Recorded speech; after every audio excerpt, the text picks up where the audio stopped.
Assalamualaikum warahmatullahi wabarakatuh. Perkenalkan, nama saya Riki Analdi, NIM 0103233037, Prodi Pengembangan Masyarakat Islam, Fakultas Dakwah dan Komunikasi. Dosen pembimbing Haji Muhammad Iqbal Abdul Muin LCMA. Adapun saya buat video ini untuk membahas tentang hadis. A. Terminologi hadis. Kata hadis secara etimologi merupakan isim masdar dari kata kerja yang berarti komunikasi, cerita, percakapan baik dalam konteks agama maupun duniawi atau dalam konteks sejarah atau peristiwa dan kejadian aktual. Penggunaan dalam bentuk sifat objektif mengandung arti: 1. Al-jadid, sesuatu yang baru, lawan dari kata al-qadim, sesuatu yang lama. Al-khabar, berita, yaitu sesuatu yang dipercakapkan atau dipindahkan dari seorang kepada orang lain. 3. Al-qarib, atau sesuatu yang dekat. Menurut Al-Azami, penggunaan kata hadis dari sudut kebahasaan dalam Al-Quran ini antara lain komunikasi religius, pesan, atau Al-Quran sebagaimana terdapat dalam Quran surah Az-Zumar ayat 23 yang artinya Allah menurunkan perkataan yang paling baik. B. Cerita duniawi atau kejadian alam pada umumnya seperti dalam Al-Quran surah An-An'am ayat 68 dan artinya, dan apabila kamu melihat orang-orang memperolok-olokkan ayat-ayat kami, maka tinggalkanlah mereka sehingga mereka membicarakan pembicaraan yang lain. C. Cerita sejarah sebagaimana terdapat dalam Antaka yang artinya, dan apakah telah sampai kepadamu kisah Musa. D. Rahasia atau percakapan yang masih hangat sebagaimana terdapat dalam surah At-Tarim yang artinya, dan ingatlah ketika Nabi membicarakan secara rahasia kepada salah seorang istri-istrinya suatu peristiwa.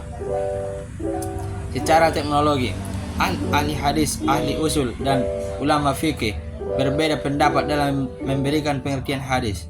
Di kalangan ahli hadis sendiri, ada yang mendefinisikan bahwa hadis adalah segala perkataan Nabi SAW, perbuatan dan hal ihwalnya. Hal ihwal ialah segala pemberitaan tentang Nabi SAW seperti yang berkaitan dengan himmah atau kemauan, karakteristik, sejarah kelahiran dan kebiasaan-kebiasaannya. 2. Sunnah. Secara etimologi berarti jalan lurus dan berkesinambungan yang baik maupun yang buruk menurut kalangan ulama usul. Sunnah adalah sesuatu yang disandarkan kepada Nabi SAW selain Al-Quran, baik berupa perkataan, perbuatan Nabi SAW selain Al-Quran, baik berupa perkataan, perbuatan ataupun takrir yang pantas menjadi dalil hukum syar'a. Sedangkan menurut fuqaha, sunnah adalah hal-hal yang berasal dari Nabi Sallallahu Alaihi Wasallam, tetapi hal itu tidak fardu dan tidak wajib. 3. Khabar. Khabar menurut bahasa berarti al-naba'a, yaitu berita.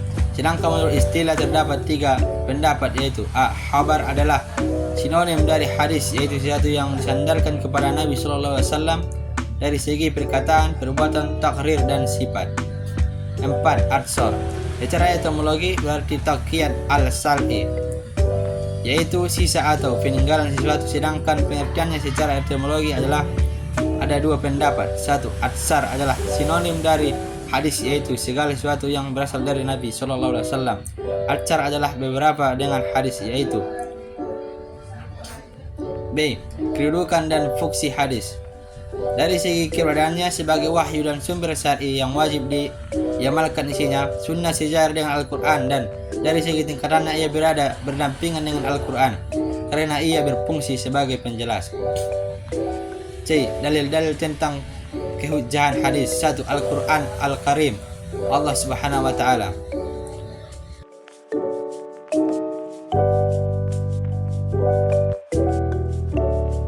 Mungkin cukup sekianlah pembahasan tentang hadis. Mudah-mudahan bermanfaat bagi kita, terutama untuk saya sendiri. Saya akhiri dengan salam. Assalamualaikum warahmatullahi wabarakatuh.